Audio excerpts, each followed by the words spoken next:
Muy buenos días a todas y todos. Me da un gusto que estar con ustedes y que hayan invitado el CIES para colaborar en esta situación tan particular de pandemia. Me voy a permitir compartir pantalla.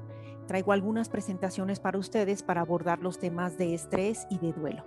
Ahora quisiera también hablar un poquito del duelo, ¿no? Porque quiero hacerles varias sugerencias sobre este tema, ¿no? Sobre la pérdida de un ser querido en tiempos de pandemia. Esto ocurre, el duelo ocurre cuando se pierde a alguien, de una persona amada o la abstracción que haga sus veces, por ejemplo, una mascota, la libertad, la patria. En realidad en la vida no la pasamos perdiendo. Esta idea del éxito se produce porque sabemos que aprendimos a perder. El duelo trae consigo graves desviaciones de la conducta normal y no se considera un estado patológico. Entonces, cuando perdemos a alguien, es normal que alguien esté triste y que esté llorando.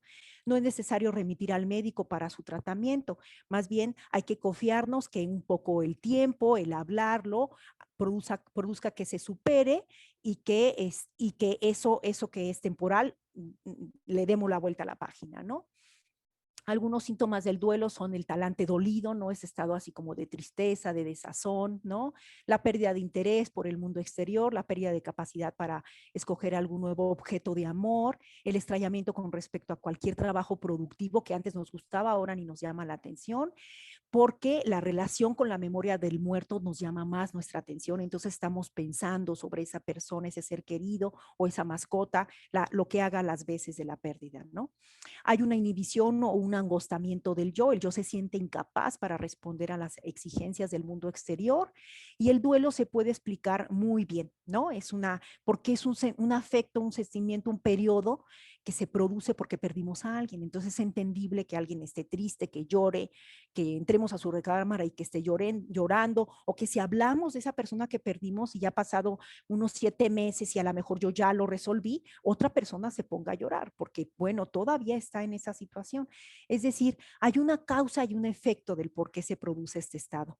Y pues la causa es la pérdida de este ser querido, lo que haga sus veces. De un afecto de estado de ánimo de tristeza, pues es normal. ¿Por qué? Porque el examen de la realidad, es decir, la realidad nos muestra que ese objeto amado ya no existe más. Entonces hay que perder las relaciones, perdimos las relaciones que tenemos con él, entonces hay que quitarle todo ese amor que le teníamos depositado, todos esos enlaces amorosos, se los tenemos que quitar y mandarlos a otro lado o producir algo distinto para depositar ese amor o ese cariño que sentíamos por esa persona. Entonces dice, ¿en qué consiste el trabajo del duelo? Bueno, en que el examen de la realidad ha mostrado que el objeto amado ya no existe más.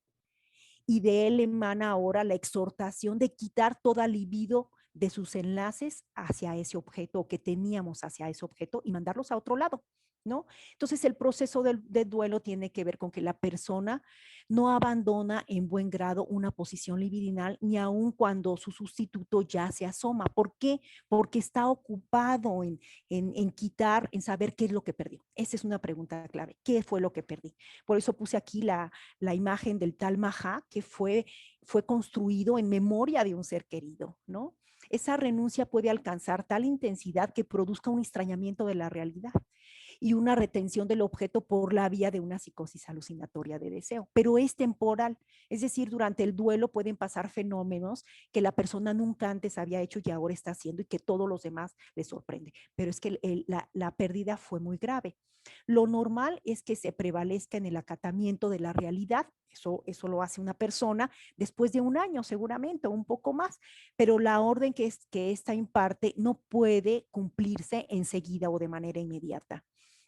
Se ejecuta pieza por pieza con gran gasto de tiempo y de energía. ¿Sí? Es decir, quitar todos esos enlaces que teníamos con la persona lleva su tiempo. Y ese es tiempo que tiene que ver con aceptar que se ha perdido ese objeto amoroso y y despedirse de él. ¿Para qué? Para que descanse en paz, pero también para que nosotros estemos en paz y sepamos cómo podemos clausurar ese tiempo, cómo darle la vuelta a la página. No es fácil. pasado cierto tiempo desaparece sin dejar tras sí graves secuelas registrables con relación a aquello o aquel en que nos encontrábamos. Aquí hay un problema de escritura. Y bueno, a todo esto le llamamos el duelo normal. Es normal sentirse triste, es normal pasar quizás uno o más tiempo con cierta, trayendo siempre al tema al muerto, ¿sí? Siempre y cuando el yo, la persona del yo, sepa qué fue lo que perdió con ese ser querido, un amigo, un hermano, la compañía de su vida, yo qué sé, ¿no? Siente que pierde una parte de sí mismo y entonces empieza a hablar de qué fue lo que perdió.